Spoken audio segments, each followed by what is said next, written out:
Today is Friday, May 20th. Heading out to the grasslands again. Got a big Texas Adventure Rally, Hill Country Rally down in Kerrville next weekend. And come here and get my campsite time. But on this 2020 Twin, I did not realize the advantage of Apple CarPlay. And man, it is a game changer. Back when I used to do iron butt rallies, and I'll do some more, but I'd run a GPS on my iPhone. That way I'd have two sources of data in route planning, one for the big picture, one for the small picture. And yeah, this is just it's really a game changer having Apple CarPlay and your iPhone mounted up here. This bracket's from TourTech. And anyway, so it's really a nice feature. It's just like having an onboard navigational computer with two. It's like your iPhone having two screens. But yeah, really enjoying that. Out. I don't know if you can see this or not, but Copilot's telling me I got a specific route that I have tracked out. It's telling me to turn in 0.8 miles. Google Maps down here is telling me to turn in 3 or 2.5 miles. So it's just two separate routes. So I got two different ETAs going. That's one thing that I missed with my Goldwing, because I had a built-in GPS, and then I have my iPhone over here. And I put my point A to point B on the Goldwing, and then I put my specific route on my iPhone. So now I am back to that land of wonderfulness where I actually got Google Maps, which is better than the Goldwing GPS or Apple Maps or whatever. I hate Apple Maps, but anyways, this is really a nice feature. Then to be able to control my books and music and all that directly from the handlebars.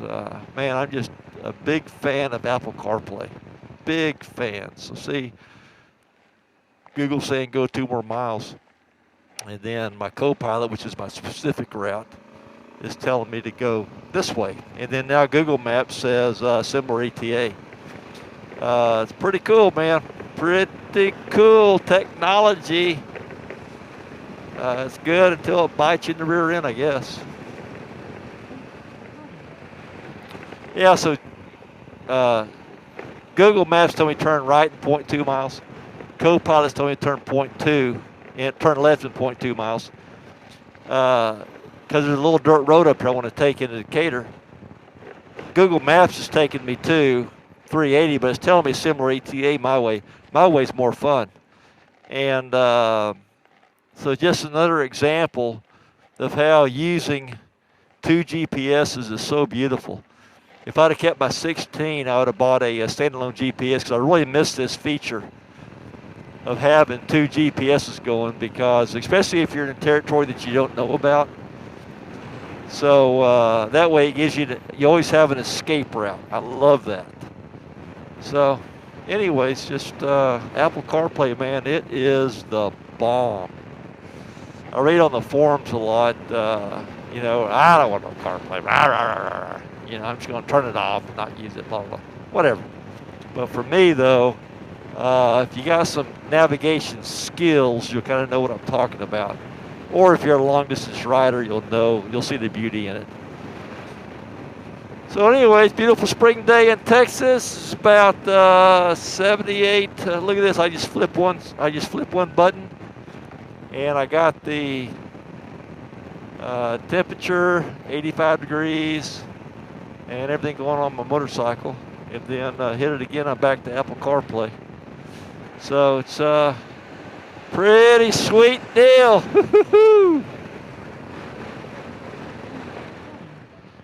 Yeah, I just realized I'm on a dirt road. Excuse me.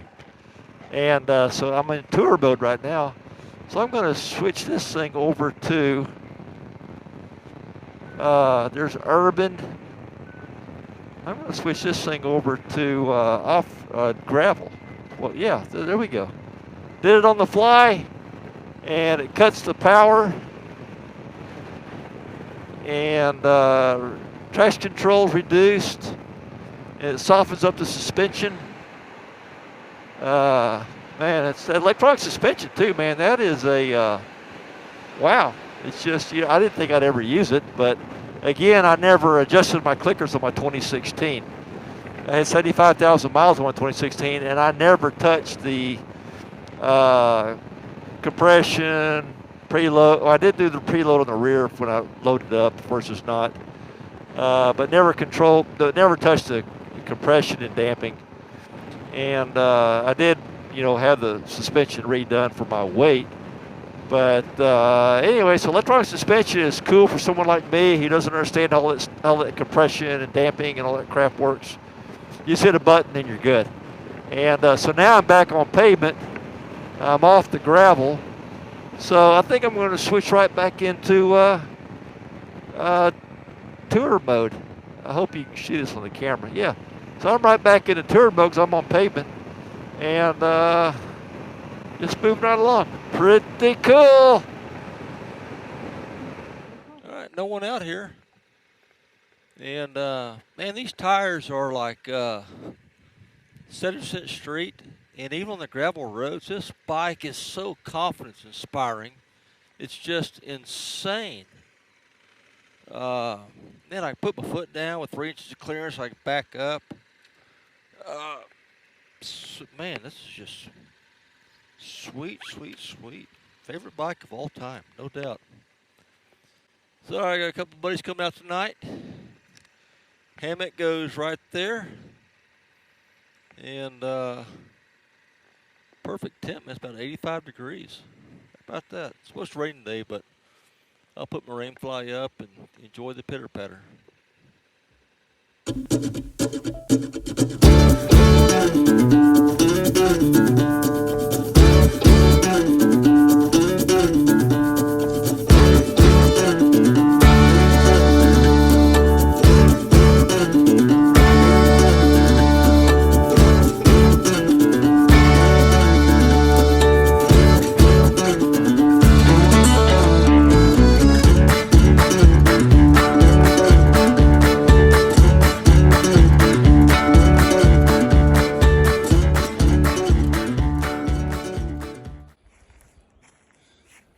As you can see, I got everything set up with what, about 5 minutes or so, 10 minutes. And so what I did, I have these tarp worms from Hammock Gear, and these are the best. Just put on their twist.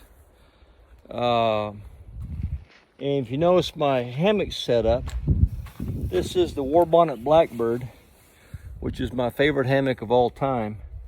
And notice how I carry my underquilt, my down blanket from Costco, and my top quilt here, and then my underquilt. And there it is. So it's all in one package. I never have to pack it up separately because I use everything on this snakeskin that I think I got from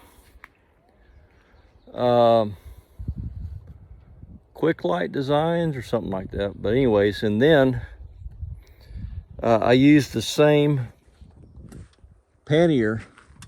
My hammock goes in here, and when I unpack camp, then my underliners, LD Comfort underliners, my pants, and my jacket will also go in here. I'll button it up for the night, and I'm done with it. So the important thing is just knowing where all your gear is and keep doing it in the same place every time. That's one thing I like about the Moscow panniers, is it's very well organized. I know where my front inner tube goes in here, my hammock wire or suspension goes in here. I got a down jacket and a down shirt in here, next pair of gloves. And then over here, is my kitchen stuff, and I carry 2 tarps. One for my hammock. My hammock stand is actually right in here. This is my food and beverage container, but this is the tarp for my, it's a war bonnet, that Thunderfly, when I have to set up my stand, or if I'm expecting a storm. And then I got my kitchen stuff in here, my first aid kit. But man, this 2020 Africa Twit, it is a game changer. Favorite motorcycle of all time. I had a 2016 I had for 75,000 miles. And TourTech crash bars, same thing on my 2016. And I installed my steering stabilizer up here. And there's my TPMS. This is a tower, phone tower, GPS tower from TourTech. It took about 5 minutes to install. Undo these 2 side bolts, slide it in, bolt it back. And I got my air deflector. This is a Giddy windscreen. Previous owner put it on there. I bought it with 600 miles on it. And I'm getting ready to change tires out to Moto's GPS, and put camel foot pegs on it. Much better. And I finally got my rear, or my right highway peg installed. But anyways, all I'm waiting for now is from Eastern Beaver, so I can hook up my fuse block and my heated gear and my power to charge my batteries and all that. So pretty cool. Well, I hear a motorcycle coming. Who is that? It's my camping buddy, Whispering Dave. Look at him with that manly Africa Twin.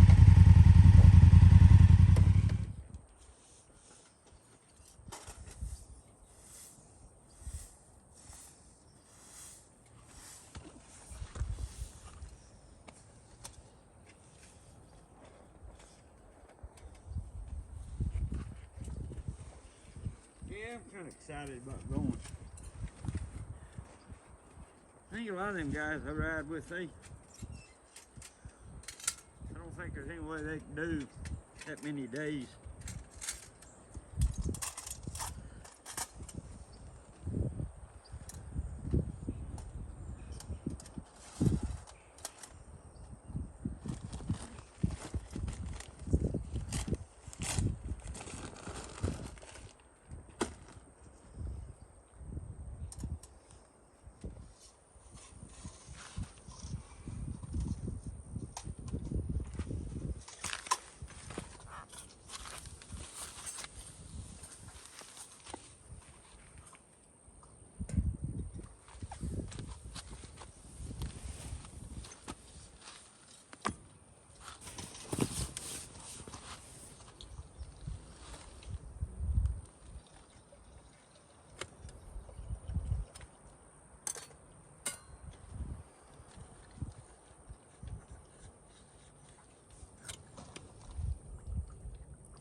White gas, camping fuel,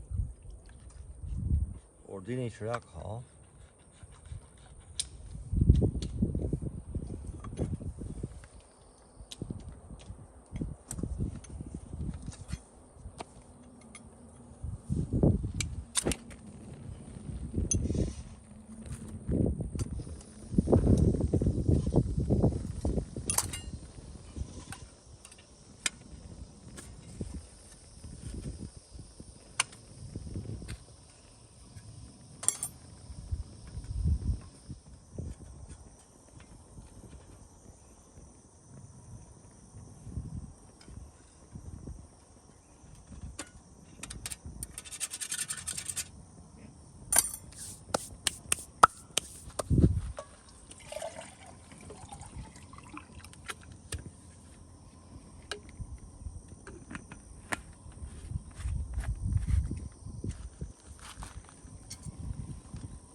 Turn the heat up a little bit.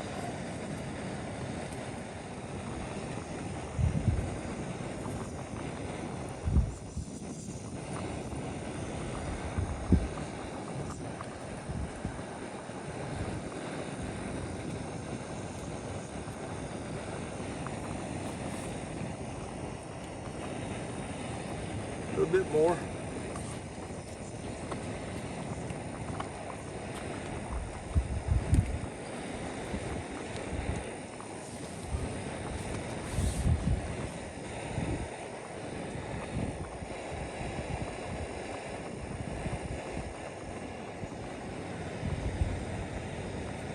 I hear Duke coming.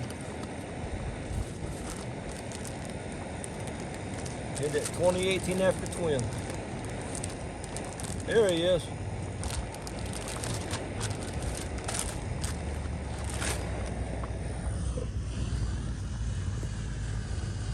We got visitors. We got Duke on the Africa Twin. And we got Paul right behind him on a V-Strom.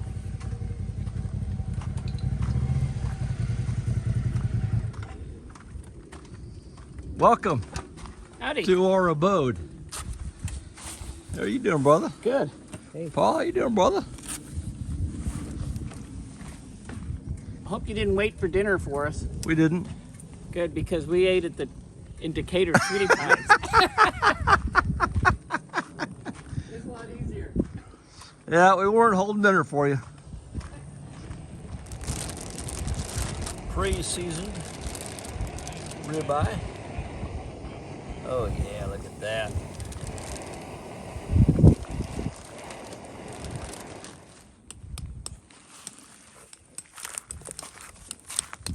That right there is master steak craftsmanship right there. Correct angle. What do you think about that? I think I'm awesome.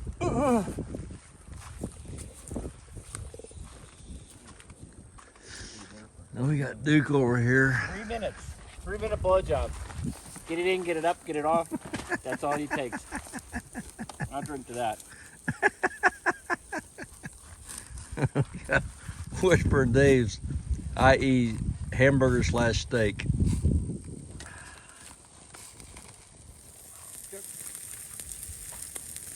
Yeah, we're cooking with gas now.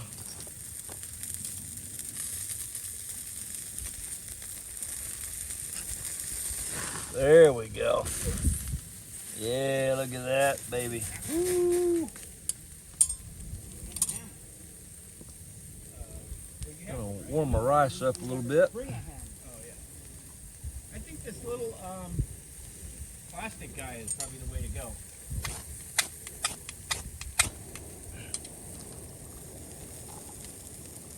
So you get the lowest heat possible, then you raise it up an inch. Yeah, that's the low seat.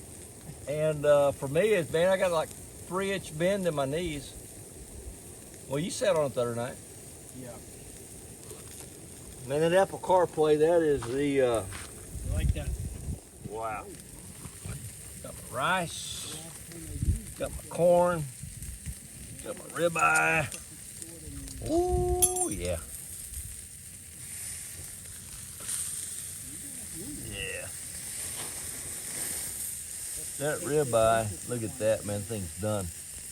So I can get my plate. He already had bark busters on it. And Those white ones, yeah, so I gave those to the, those were about to as Gamble. cheap as you could get. yeah. So I gave those to Gamble. And look at that rice, man, that's awesome.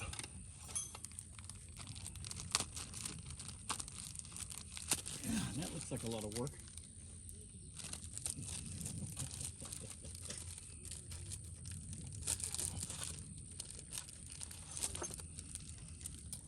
But it's rewarding. Okay.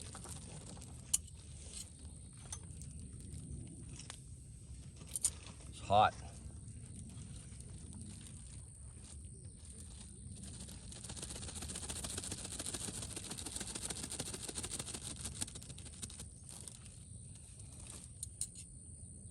Where's your big fire? Did you bring wood? No, I couldn't find my Okay, well there my you go. rock straps. Well, there you go. There's your fire. I Unless would've- you guys want to scavenge some wood. I almost didn't recognize this place because it's so green. I know it. I mean, last time I came out here, it was brown. Everything is brown. All right. Got a little rice, a little ribeye. I watch way too much YouTube. Recording. Had a nice little camp out last night, a little drizzle this morning. Duke showed up on his Africa Twin. Paul showed up on his V-Strom. We're going to meet them at the cafe in Greenwood for breakfast. And Whispering Dave is the pack mule this morning to carry our trash out.